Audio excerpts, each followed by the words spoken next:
where the momentum is going. Okay, I'm starting to let people in.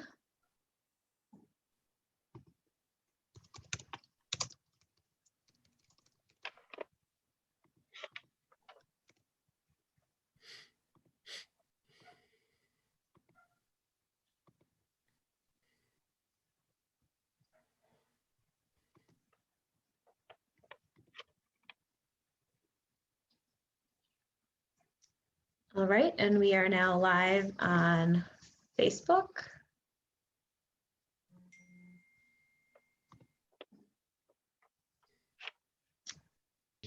Good evening, everyone. Welcome to the Birchfield Penny Art Center's virtual book club at the center. We're so delighted that you've joined us this evening as we have the honor of being with two extraordinary journalists, Dan Herbeck and Michel. I'm saying that wrong, aren't I, Lou? Oh, you got it right. Okay, thank you. Michel, authors of American Terrorist, Timothy McVeigh, and the Oklahoma City Bombing. This is a difficult and unsettling account of Timothy McVeigh's spiral into the dark world of revenge, something we see as pure evil and the horror he is responsible for.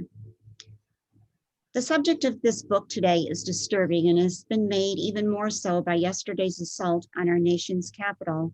It just seems interesting that it's such a timely selection.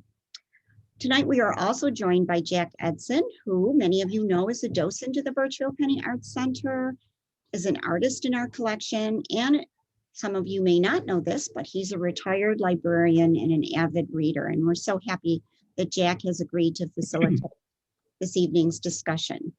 And then we always have Michaela Warros here, who will help us with the technical aspect of tonight's program. I'm going to turn it over to Michaela right now, and she will explain how this evening will go. So Michaela? All right, so for this evening, everyone who's participating can use the Q&A function to ask questions of the authors, and I will ask your questions to them intermittently throughout the night. You can also use the chat box to chat amongst yourselves, and everyone will be able to see it. If you're tuning in on Facebook Live, you can use the comment section to ask questions. I'll be looking at those as well. And just so everyone knows, we are recording this, so if you want to receive a recording of this later, I can send one to you, or and we have only the panelists shown this evening. Thank you, Michaela. So Jack, I'm turning it over to you. If you'd be so kind as to introduce our guest, I would be most appreciative. Great. Hi, everybody. Welcome to our program. Tonight, I'm very happy to facilitate the discussion of this really good book with our two authors, Dan Herbeck and Michel, veteran news reporters of the Buffalo newspaper. And they spent 75 hours interviewing Timothy McVeigh. They interviewed 150 other people that knew him throughout his life.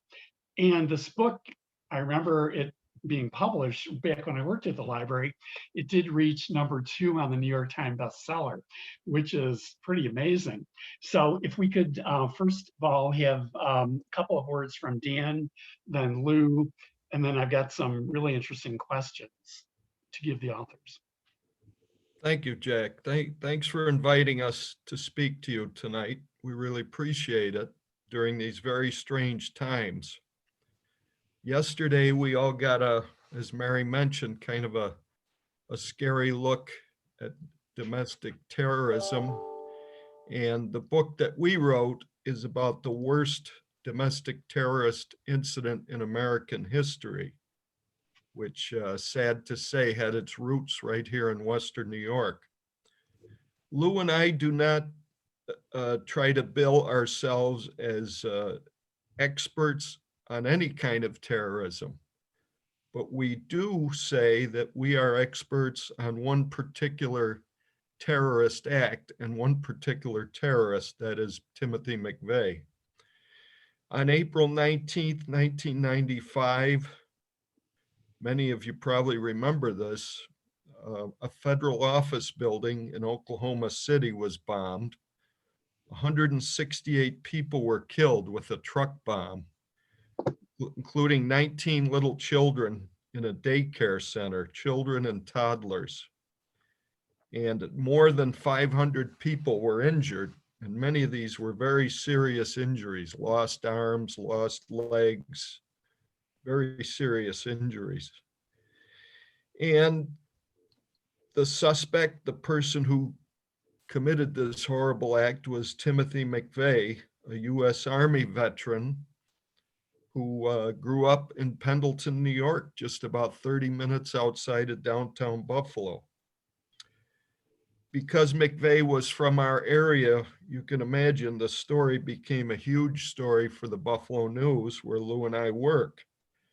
And Lou and I were assigned, soon after McVeigh's arrest, we were assigned to learn everything we could about this guy and his family and his friends and his early life, and report it for our newspaper. And that's what we did. We spent months chasing this story. The newspaper stories that we wrote, mostly through my buddy Lou's hard work, they led McVeigh to eventually tell us his entire life story, including every detail of the bombing, for the book that we wrote, American Terrorist. The book was published in 2001, and we're happy to say it shot up to the #2 position in the New York Times bestseller list for nonfiction. McVeigh, as Jack said, spoke with Lou and I for more than 70 hours, telling us very intimate details of his life, why he became a terrorist, and how he committed his crime, every detail of the crime. And he was executed a few months after our book was published. To our knowledge, and we are pretty sure about this, no journalist has ever interviewed a terrorist longer than we spoke to McVeigh.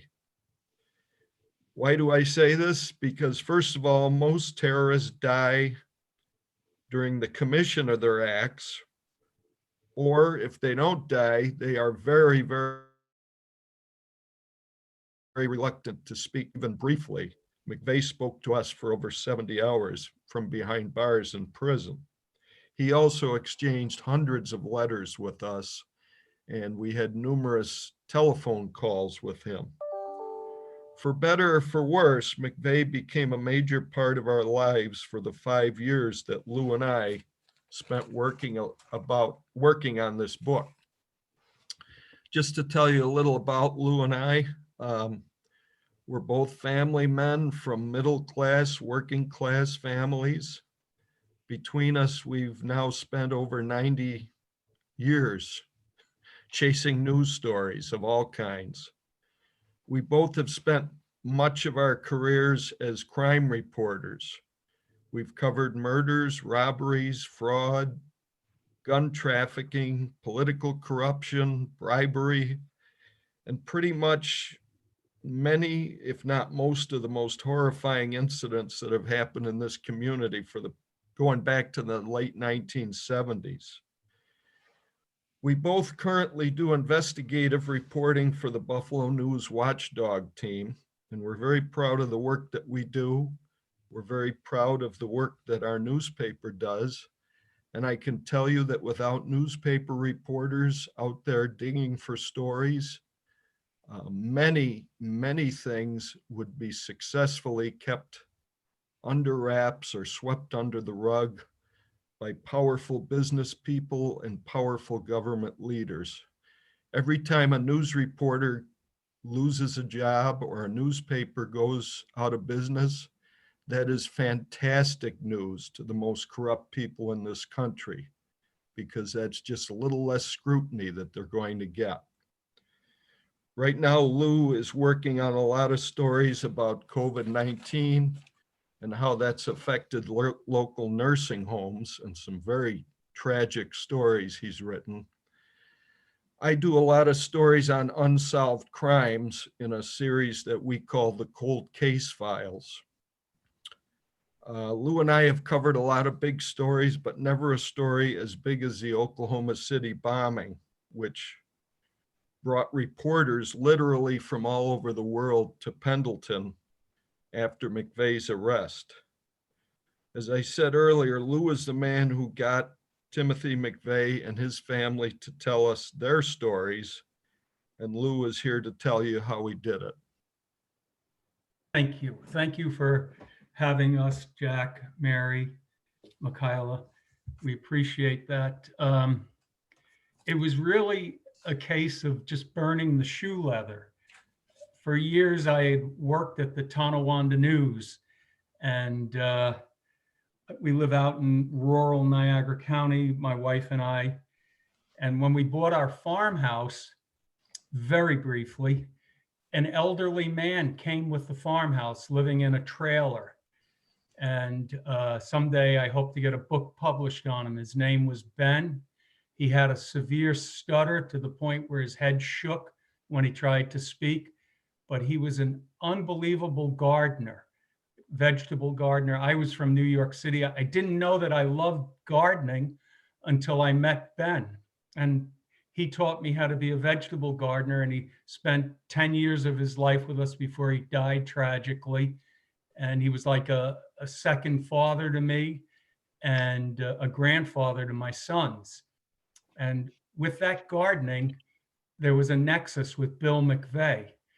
He is quite a vegetable gardener and flower gardener himself. And so after I got hired at the Buffalo News, I'd always admired the work that Dan Herbeck did. I thought, man, I wish I could write like him. And finally, I got to the newspaper after 15 years. And one of the first stories I did was on a robbery at a Wegmans right off the main line thruway in Cheektowaga. And one of the robbers was shot by a partner because he slipped on ice coming out of Wegmans. And I went there, and it was a horrible sight. And then I wrote up the story, and then Dan got some more info, and his contribution was, this robber's so bad, he shot his own partner. And I remember looking at Stan Evans, the managing editor at the time, and saying, man, I want to write like that. So fast forward to taking the long way to work through Pendleton from my house, which was about 20 minutes away, to the Buffalo News' Niagara County Bureau. I'd been sent out to Michigan initially to find out McVeigh's life out there with Terry Nichols and James Nichols. Terry was McVeigh's co-defendant and is spending the rest of his life in federal prison out in Arizona, the Supermax prison, where we did a lot of the interviews with McVeigh. And I would, knock on Bill's door. And then about 2 weeks after I returned home from Michigan, I walked up Bill's driveway. I parked on the street because I didn't want to be too intrusive. And I went up and I knocked on the door, and I could hear the gravel crunching under my shoes. And I was very nervous, and Bill came out, and he's a big, tall man with ham-like hands, and he worked at Harrison Radiator GM and nearby in Lockport, 10 minutes from his house. And he was looking over my head at the roadway like, what are you doing here? Get out of here. And then suddenly this elderly woman came driving up the driveway in her car, jumped out and said, Bill, I just want you to know, you don't remember me, but I just want you to know that we're your neighbors and we're here for you. And he says, no, I remember you. You helped me count the money at the Monte Carlo nights over at Wendellville Fire Hall, which is down the road from Bill's house. And I can't remember her name right now, but I call her my angel. And she just said to him before she left, we're here for you, Bill. And if you need anything, just call us. And remember, you don't have any control over your grown children. And with that, she walked away, walked back to her car, took off. And the question was hanging in the air. I said, well, what do you think of what she just said, Mr. McVeigh? And he took these massive hands of his and put them to his chest and said, You love your children no matter how old or young they are. And then I spoke with him for a few more minutes, went and saw his pastor at the Good Shepherd Catholic Church nearby, interviewed him, Monsignor Belzer, who's now gone. And then I went to a phone booth on Transit Road in Lockport, and I called my mentor up, Dan Herbeck, and I said, Dan, you're not, he was at federal court. That's where he had a bureau. And I said, Dan, you're not going to believe it. Bill McVeigh gave me a brief interview. And Dan said, you know, what did he say? And I repeated it. And he said, you know, Lou, Dan said, I've been sitting here thinking about what if one of my sons had committed this act? And then he said, hey, Dan said, hey, how about this? Even though millions of Americans may hate Timothy McVeigh, his father still loves him. And I said, that's the lead. And we were off, you know, the relationship was developed with Bill McVeigh. And we talked a lot about vegetable gardening. I told him about my friend Ben. And we just nurtured that relationship. So much of it in journalism is about making a personal connection with people and burning the shoe leather, you know, getting out there, not relying, I'm looking at my cell phone, not relying on your phones. And Dan and I did a lot of stories on the McVeigh family, how they dated back from England and Ireland. They came here to dig the Erie Barge Canal. And Bill's father, Ed, Tim's grandfather, still had a family homestead along the canal, a short distance from Bill's home. And so that ostensibly was it.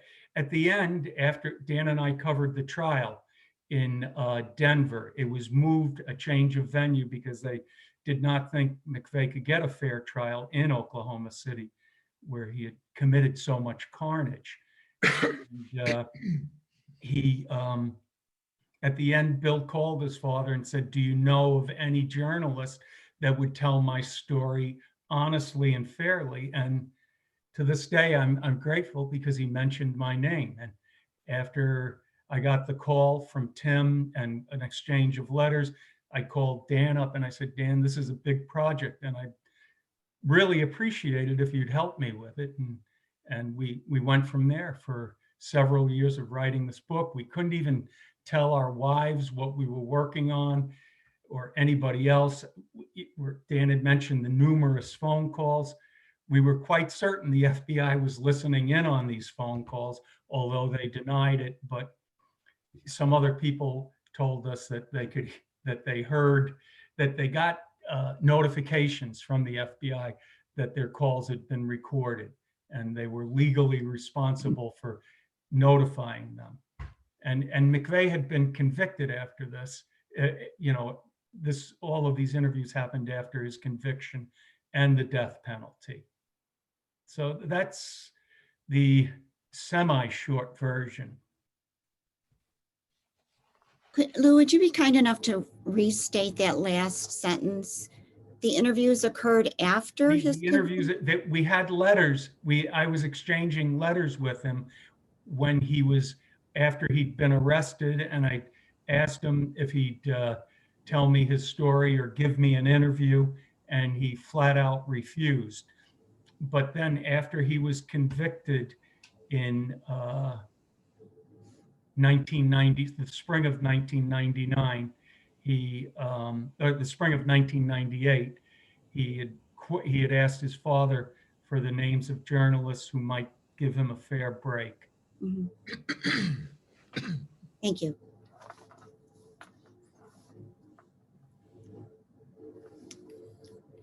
How about the first question?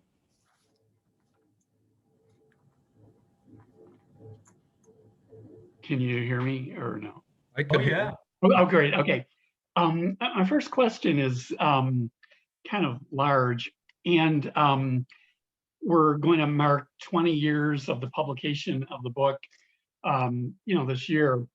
And have either of you changed your mind in any way about anything that you wrote 20 years ago. You've had, I can't imagine this has always been on your mind. And is there anything, say, in light of any recent knowledge, or do you still feel the same way? I think a lot of people would wonder if Lou and I, after writing the book, ever determined that, no, we got this all wrong. There was a huge conspiracy. It wasn't just McVeigh and Terry Nichols and Michael Fortier. They were the only ones convicted of this horrible bombing, 3 guys. And a lot of people have conspiracy theories that it had to be a much bigger operation, that Arab terrorists might be involved. Some have even suggested, and I think this is ridiculous, that Bill Clinton and the US government were behind the bombing. We have, I guess I'm answering your question by telling you that the major point of our book, we have not changed our minds at all. We still do not believe that there was a large conspiracy. We do believe that it's possible that other people may have helped McVeigh in some way that he never told us about, but we don't have any proof of that. That's just a theory that we have. But, I always wondered when we wrote the book, well, someday will we get new information that makes us realize that our book was wrong? And that's never happened. And I know that there's conspiracy theories out there. All of these conspiracy theories have one thing in common. There's no proof behind them. People suggest, oh, these 3 guys couldn't have done this by themselves, but they never say, well, here's the other people involved and here's what they did. They've never suggested that. So that's how I would address your question. Okay, Lou, how do you feel about it? Well, the only thing, I agree with Dan, but the thing that I feel 20 years later is that McVeigh has become a folk hero among the far right radical militias and patriot movements in this country. Most of those people are just honest individuals. They love their guns, but there is a small element, and I think we saw some of that in the news in the last day, that is willing to tear the government apart, like McVeigh wanted. He hoped his actions would spawn a revolution. And he felt 25 years ago that the far right had missed a golden opportunity to start the revolution. On page 166, it was one of my questions. You mentioned, quote, McVeigh was convinced historians would call him a martyr, maybe even a hero. And he actually said that to you? Oh, yeah. Oh, absolutely. Most of that is all on audio that we recorded. And with the 25th anniversary, Dan and I did a whole series of stories for the Buffalo News. And in one of the stories, we cited a number of cases where there have been either terroristic acts or foiled terroristic acts. And one of those individuals had a portrait of Timothy McVeigh on his dresser. And and another fella said, I'd like to take up a collection to have a bronze statue of McVeigh atop a yellow Ryder truck. The Ryder truck, of course, was how McVeigh delivered his 7,000-pound bomb. Right. One thing that issue leads to is people are constantly using the word nice guy when they describe Tim McVeigh. Even the Unabomber said, quote, I like Tim McVeigh. And we hear that again and again. Forget about when somebody said, I think it was Fortier, said, well, if you skip over what he did in Oklahoma City, he's a really nice guy. And we hear this nice guy term again and again. And when you interviewed him, what were your feelings about that? Knowing sometimes people can project themselves as a nice guy when in fact they're not. Yes, well, Lou and I have interviewed hundreds of criminals each, and people who have committed horrific crimes, and yet people who know them describe them as nice guys. I mean, just because someone is nice to his neighbors or friendly in his appearance or waves to people when he walks by them, or that he just because he's friendly to Lou or I, when we do an interview, deep inside that doesn't mean they're a nice guy. I mean, Right. Timothy McVeigh was a likable guy, and if any of our viewers had met him, I would almost guarantee you would have found him to be likable if you didn't know that he was the killer of 168 people. Right. One thing I notice you point out again and again in the book, warning signs that he's not a nice guy. The crazy driving, the challenging people in authority all the time, all the guns, all the bombs, buying that piece of land so he could basically annoy the neighbor, it seemed like to me. Aggressive, scary behavior. I mean, how does that fit in with the, think of him as a nice guy? Who? Dan. Oh, okay. Yeah, he deep inside there was a lot of hatred in this young man, and he would go to gun shows, and he would hand out slingers that had the name and home address of an FBI agent who had killed Randy Weaver's wife during an incident in Idaho a few years earlier. I mean, nice guy, likable guy, but this is a man who harbored a lot of hatred deep inside, and it all exploded literally on April 19th, 1995. I would just add to that when he came home from the first Gulf War in 1990, he was a Bronze Star recipient and promoted to a field promotion to sergeant when he was over there.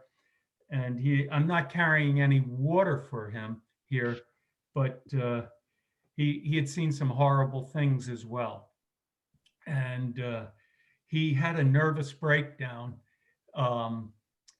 after his arrival home in the months. He showed up at his grandfather Ed's house in February 1991, I think, just dressed in socks, sweatpants, and no shirt.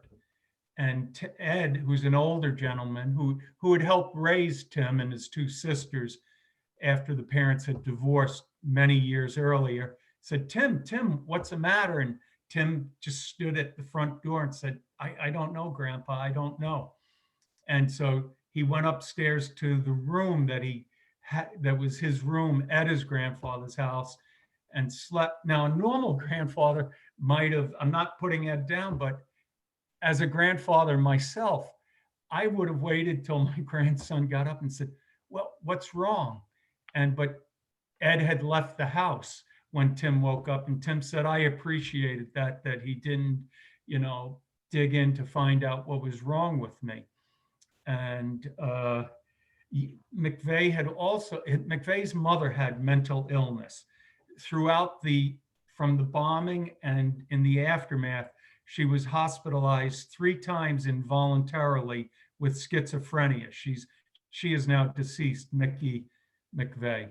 And Tim had said to me on Mother's Day, 1999, when we were completing our first set of 4 consecutive days of interviews, that, years from now, people are going to say I was nuts like my mother. And I haven't heard that, but I do believe he did have some mental illness. And there were two sides to his personality. That very pleasant side where his blue eyes would twinkle and he'd have this big toothy smile. And then there was this other side to him. And Dan, if you could, you've described it great, if you would. Well, as I've always said with McVeigh, you'd be talking to him about the Buffalo Bills or about any other topic, and he was very gregarious, likable. But then as soon as he started to talk about the US government and how much he hated our government, he got this look in his eyes that would chill you to the bone. I mean, it was just a scary, scary look of extreme hatred. And when you saw that look, you said to yourself, okay, that is the guy. Get out. Killed 168 people. Yep. Yeah, well, that's great. I read about Truman Capote, the author who wrote In Cold Blood, and they say after his experiences writing, meeting the killer, I think he attended the execution, he was never the same. And I wonder if that happened to either of you to any extent. Was your life changed? You mentioned how many months you spent a major part of your life working on this. And do you feel it changed your life? Well, it was very emotional working on this for so many years, and not just talking to McVeigh. I think what was more emotional for me was when we went to Oklahoma City and interviewed people who were injured by the bomb or were in the building when the bomb went off, or people who lost their children or other loved ones to this bomb. That really affected me, and I know it affected Lou as well. And Lou witnessed McVeigh's execution, and he can tell you a little about how that affected him. Yeah, I went down to Oklahoma City back in February to do a series of interviews with folks that were in the building or who had lost loved ones. Dan and I have gone down separately on different anniversaries. And unlike past times, people, this time I noticed the anger toward the book. The Oklahoma State Legislature had adopted a resolution condemning the book when it came out. The former governor at the time, Keating, had condemned the book. The mayor of Oklahoma City said, I wouldn't spend a dime on the book. John Ashcroft, who was the attorney general at the time, said that he hoped McVeigh would have the deepest, darkest room in hell. And even George W. Bush had made some comments that the media, it was an indirect comment about the book, that the media needs to practice constraint.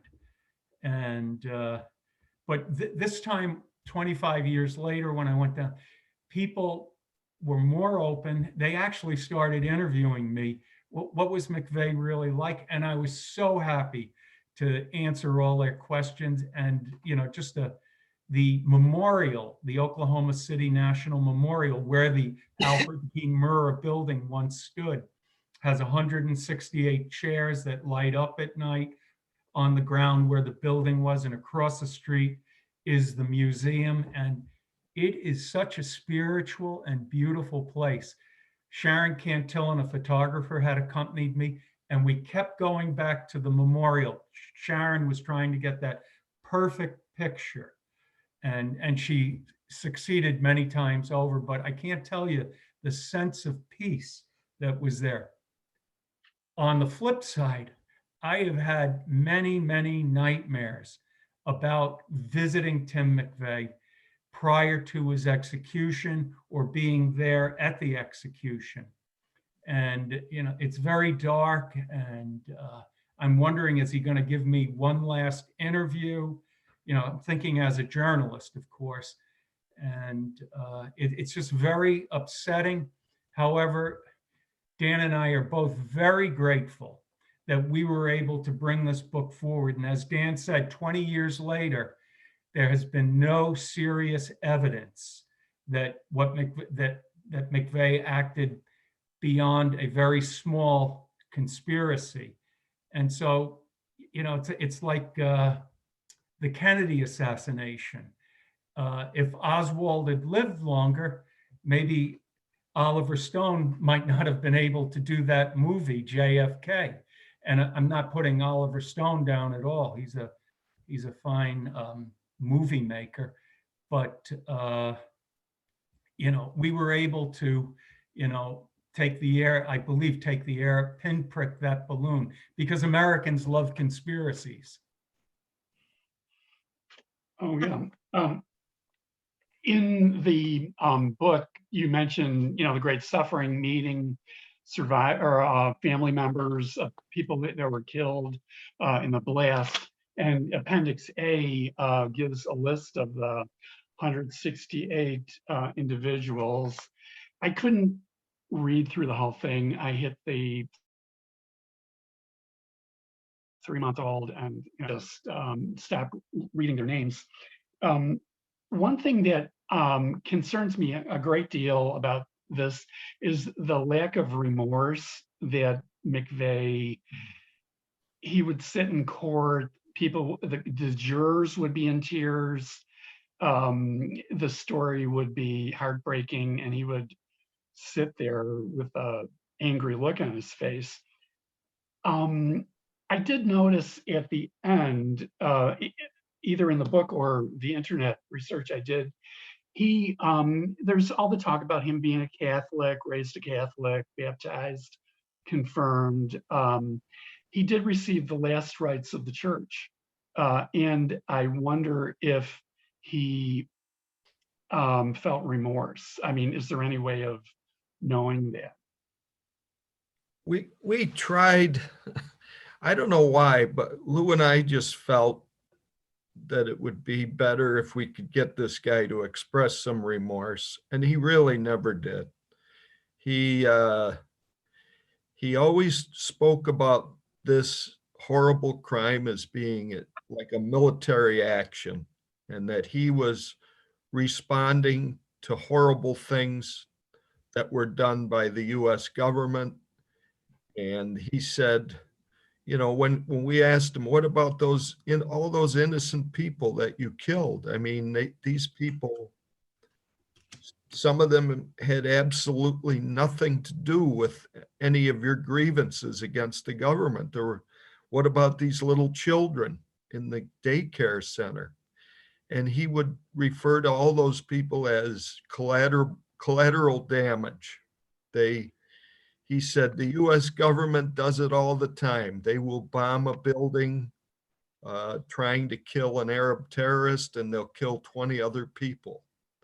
And he says it goes on all the time, and I have no guilt for doing it.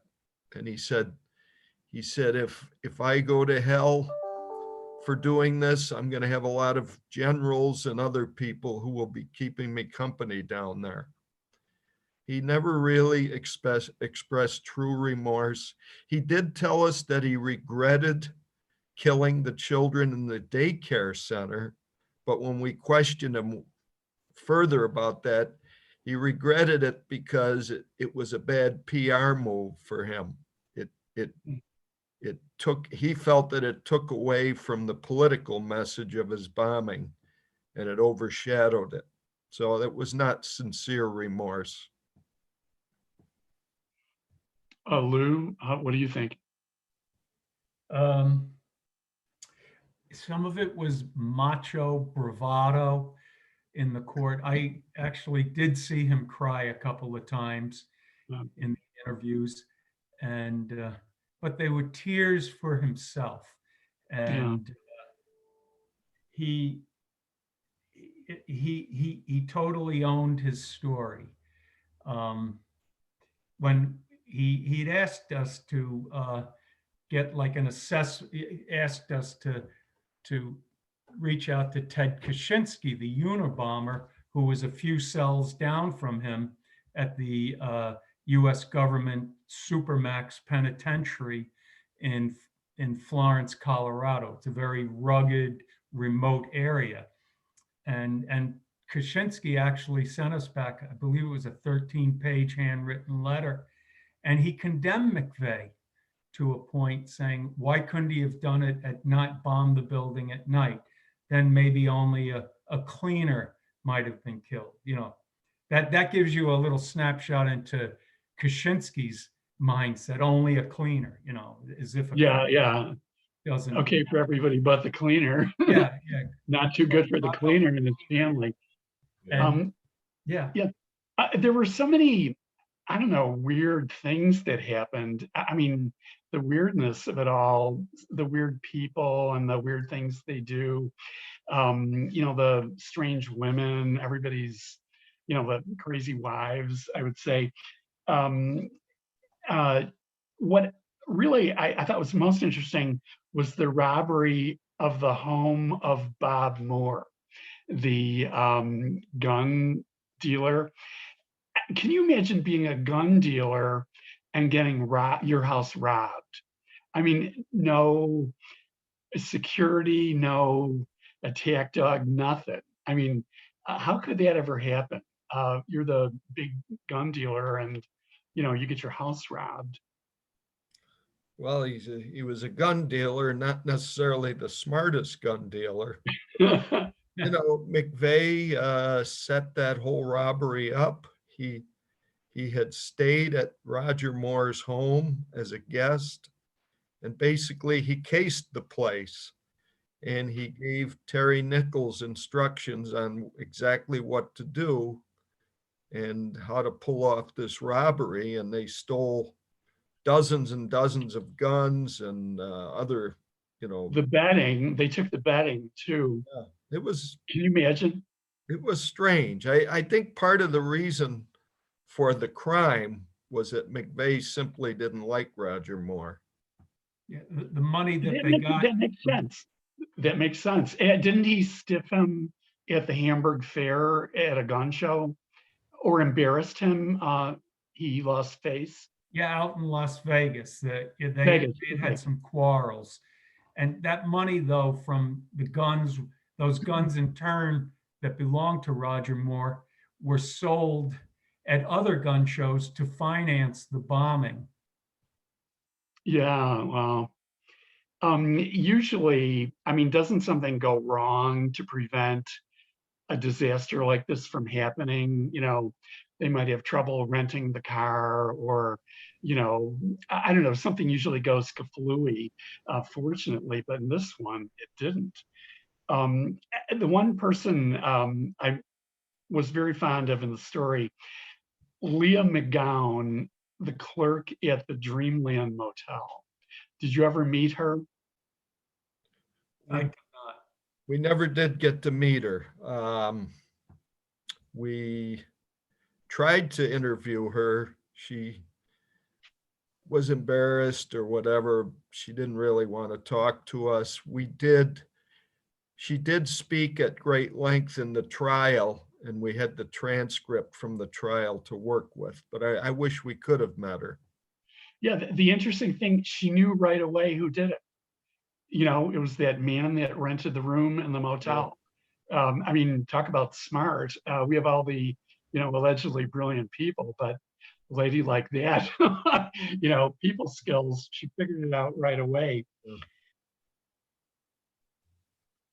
One thing is, the other person that comes across very sympathetic is the father, Bill McVeigh. Just sort of feel for him throughout the whole book. And is he still alive today? Yeah. Is he? Does the family still stick up for McVeigh? Lou and I have both spent a lot of time with Bill McVeigh. He's a decent salt of the earth guy who worked in the factory. He's a U.S. Army veteran. I would never say that he sticks up for Tim McVeigh and what he did. I mean, he feels terrible about what his son did. As Mhm. Lou said earlier, he still loved his son, but he did not ever justify or stick up for what he did. The only family member who was very sympathetic to Tim and his political views was his sister, Jennifer. Jennifer, we have not talked to her in a while. I think she's matured a lot over the years, but certainly I don't think Jennifer was in on this crime, but she had a lot of the same political views that her brother had. Correct, Lou? Well, she looked up to her older brother. And I think that was the extent of it. And she was very impressionable as a teenager. You know, at one point, when Bill and Mickey McVeigh broke up, the children got to pick who they wanted to go with. Jennifer and her sister went with her mother, and Tim felt bad for his father, and he stayed with his father. But Jennifer, over the years, while she was in high school, one year she moved 3 or 4 times. Her mother moved her 3 or 4 times in Florida to different school districts as the mother moved around, and there was no stability. But there was Tim, her older brother, who was always out there, and she wound up moving and living with her father eventually, and she idolized her older brother, as you know, younger siblings will sometimes do. Right. Well, since this bombing in 1995, there have been many other bombings. And do you see patterns or similarities between McVeigh, or is he kind of a unique bomber? Well, he was a unique bomber. I hate to say it in terms of his success as a bomber, because no bombing by any US born terrorist has had anywhere near the effect of McVeigh's bomb. You keep in mind, 9/11 was the work of foreign terrorists. When we Right. talk about homegrown terrorists, no one has had the success that McVeigh had, and thank God. And you know, Lou and I have both met in our travels as reporters. We've met a lot of people who say they despise the US government. You saw a bunch of those people on TV last night acting like idiots at the Capitol. These people will tell you how much they despise the US government, but thank God, I've only met one that was dangerous enough to do what McVeigh did. McVeigh had said in the interviews, you know, that he actually liked Ted Kaczynski. Out at the Supermax in Florence, Colorado, you had McVeigh, Terry Nichols, McVeigh's co-conspirator, Ted Kaczynski, a violent gang member, and a 5th person. They were all on the same floor, and they could yell toward one another through their cells and the plexiglass. And it was once described as the strangest coffee clutch in Western civilization. But Yeah. in that vein, McVeigh had said that he liked Ted because Ted, even though he was an ultra leftist, an environmentalist, anti-technology, that Ted was so far on the left and McVeigh was so far on the right that they met in the middle, so to speak. And I think, you know, what I heard about what happened at the Capitol last night, obviously there were, you know, ultra white, there were white supremacists there, there were ultra right militia types there. but I also heard there were Antifa members there. So you have these extremists, and it's frightening in a way that McVeigh could almost clairvoyantly say that someday they're going to meet in the middle because they're so out there, you know, in the realm. One other thing that struck me, sure. I'd like to ask a quick question before I lose it, and that has to do with, this is a young man who was bored with life and depressed, it seems like. He didn't find any value in school. He didn't things didn't work out in the Army, but he did talk, at least in your book, you mentioned how there was an adrenaline rush when he went to Roswell, when he went to Waco and tried to push the boundaries a little bit. And so how much of a sheer adrenaline rush, the thrill of, I mean, if he, as you pointed out many times, he was suicidal, but then commit suicide, bomb yourself up like the man who was in the last bomb in Nashville, but he didn't do that because he wanted to, I don't know, from my perspective, there's something very sinister about his desire and need to have that rush of seeing what he was able to get away with. And it escalated as time went on with the stealing of guns and Waco and Roswell, etc. Well, he even though he complained a lot about some of his military experiences, he loved the adrenaline rush of being in battle and firing weapons. And Lou and I have often said it's a shame that he couldn't have just channeled that energy and intensity in a positive direction, because I think if he would have stayed in the Army and concentrated on that, I think he would have been a very successful soldier. But he went off the rails. You mentioned his youth, and what's he, 25? Same with John Wilkes Booth. He was 25 also when he assassinated President Abraham Lincoln. And why do you think people in the prime of life do that? John Wilkes Booth, a great actor, extremely handsome, you know, McVeigh, age 25. What's going on there, do you think? Yeah, John Wilkes Booth actually came from a famous family of actors. Yeah. Yeah. His father and brother. I think they just embrace a cause, and then they get a brutal case of tunnel vision that this is wrong. I mean, a lot of people hated Lincoln for what he did. Yeah. A lot of people loved Lincoln, and but he was very much, he had one police officer protecting him that night at the Ford Theater. And when Booth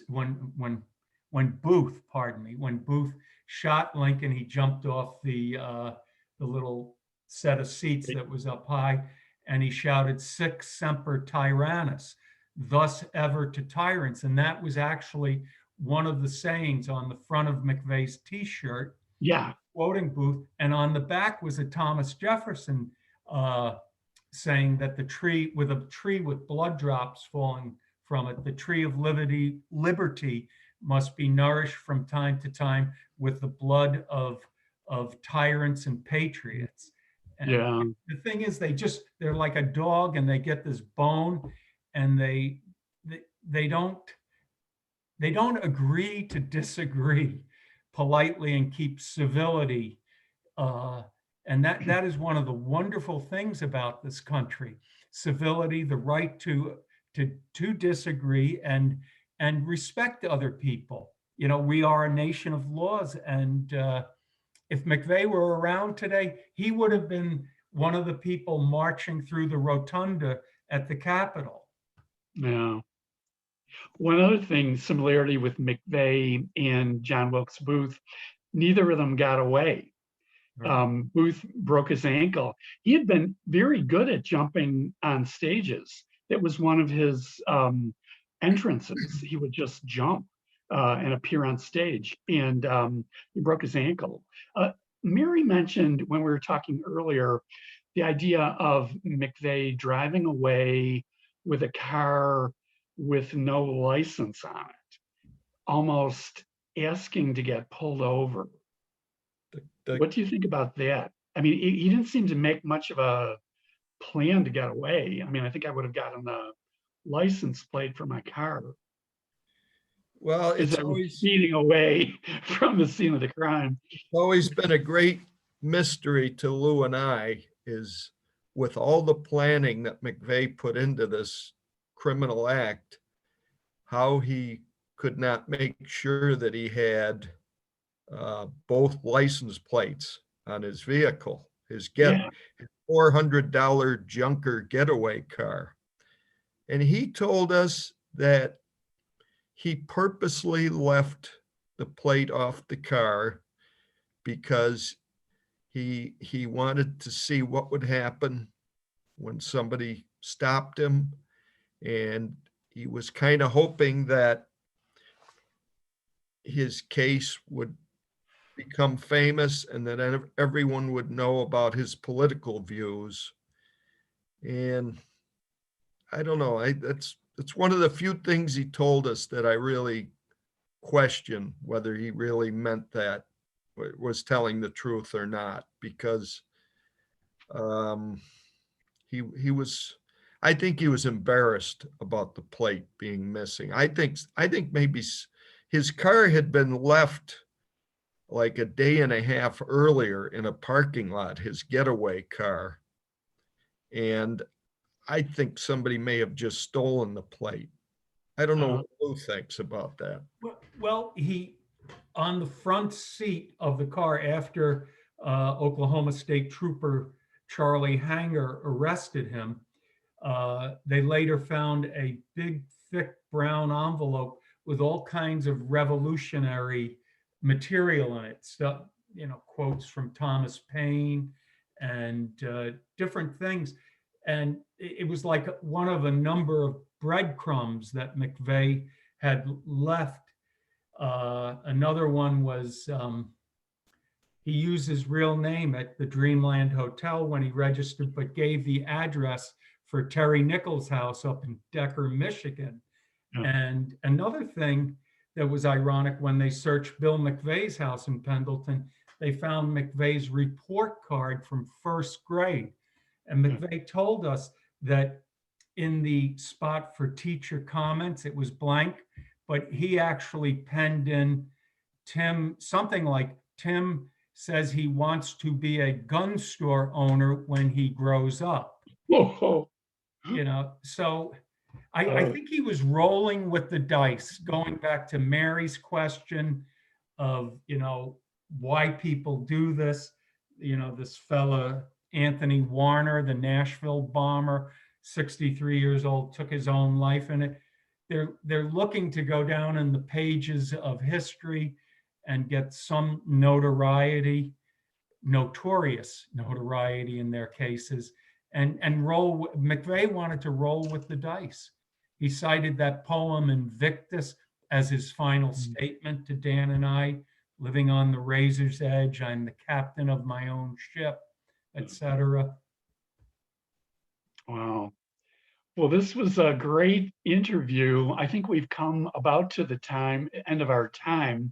And I want to thank you both for really sharing a lot of insight. Michaela has some questions for us. Yes, I have a Q&A question from our participants. And if anyone else has any other questions they want to ask the authors, please put them in the Q&A. This one comes from Cheryl. It says, did Timothy McVeigh mention that he worked as a security guard at Amherst, New York for a few years? He was not remembered or mentioned as a remarkable person by people who encountered him in that job. It sounds like he was a sociopath, but appeared mostly normal and was able to stay under the radar. Yes, he did work as a security guard, not only in Amherst, but in the city of Buffalo. He worked, he was a midnight shift security guard at the Buffalo Zoo, which seemed like an interesting job. And he used to walk around the lion and tiger cages in the middle of the night and just look at the animals. He served for a time as a security guard at an abortion clinic. And he also worked on armored cars,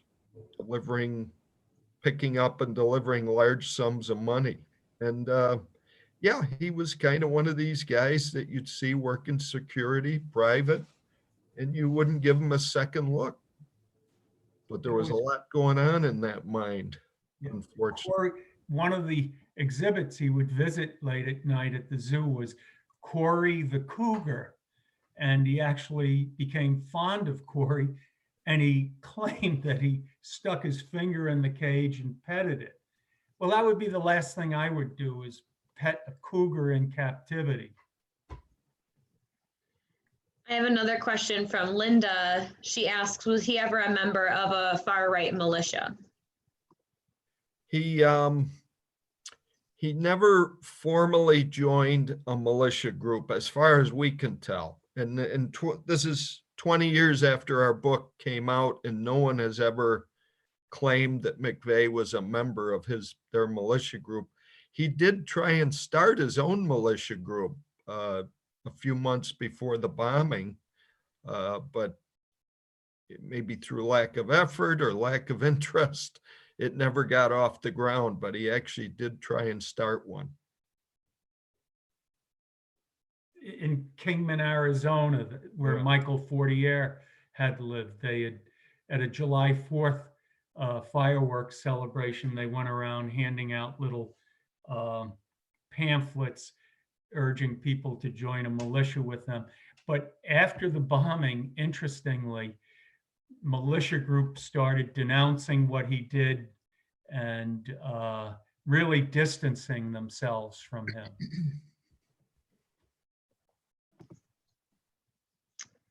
Well, that's all the participant questions I have so far. If anyone has any more questions, please put them in the Q&A.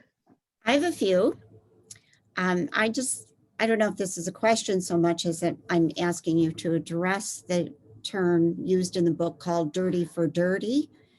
And he felt the government did things that were wrong, and that gave him the right to also behave that way, to prove a point. It reminds me of Manson in this kind of crazy sense that he's going to do this horrific thing, and then everybody's going to stand up and in a revolution of sorts, and the world will be changed because of this heroic act that he did. So if you could just talk about that term, dirty for dirty. Well, I believe that the phrase came out of a rock and roll song. Bad Company. Bad Company. You know, I personally would agree with them that our government has done some dirty things, some awful things, but I wouldn't agree with the second part of it, that makes it okay for him to kill 168 innocent people. But, you know, that's the way he felt. And he even said to us at one point, he said, if this was a football game, you know, I know the government's going to put me to death, but if this was a football game, I would have won 168-1. And I killed 168 people, and they're taking my life. You know, It's chilling. It's chilling. The whole story is chilling. That's why we wrote a book about it.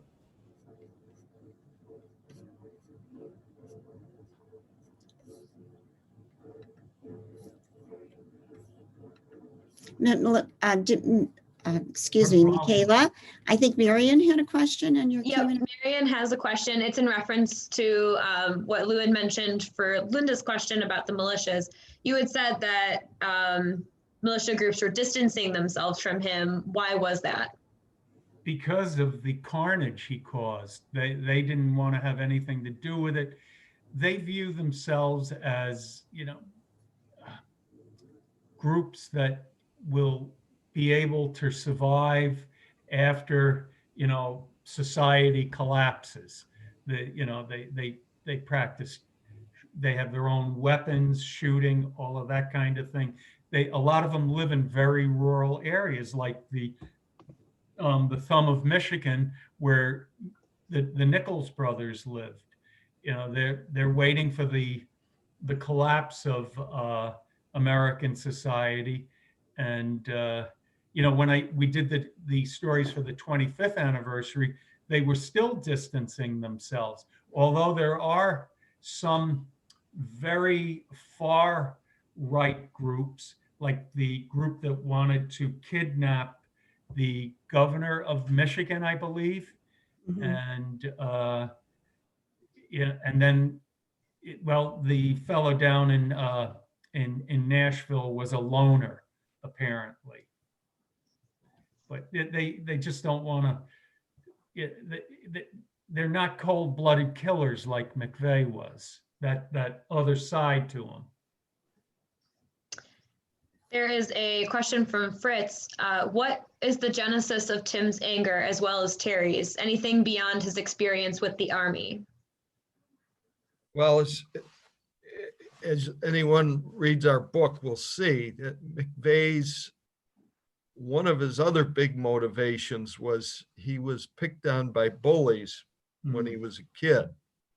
And, some bad things happened to him, like when he was in, I believe, middle school. Some bullies grabbed him in school and they took him and they dunked his head in the toilet and flushed the toilet. And that incident really had an effect on him. He never forgot it and talked about it to us at length. So I've always said that it's kind of scary to think that a swirly in a middle school bathroom could help create a terrorist, but it did.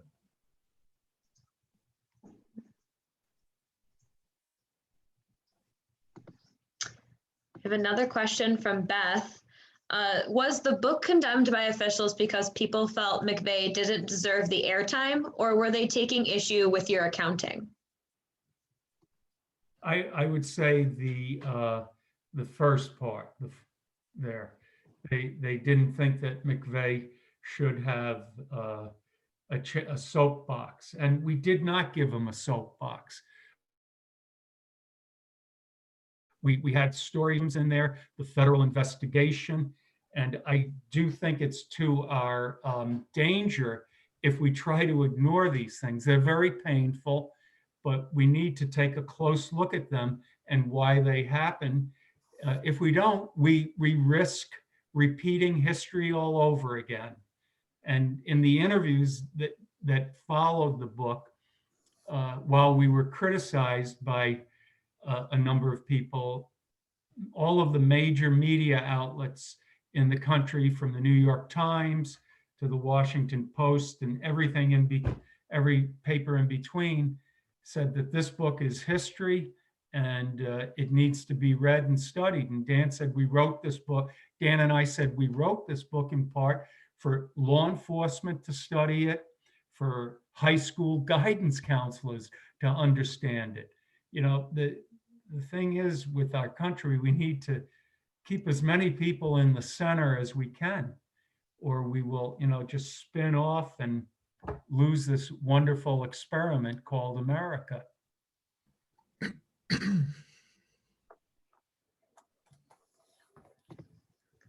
Are there any further comments before we end this evening? Oh, one more popped up. This one is, I was working near Tulsa when the Murrah building exploded in Oklahoma City, and I remember it being horrific. Thank you for investigating the root cause of that event and telling the story. Your book provides insights into what motivates criminals to carry out mass murder and perhaps prevent further events of this type. That's a very nice comment. That's a nice comment. We appreciate that kind of comment. And as Lou said, we wrote the book because,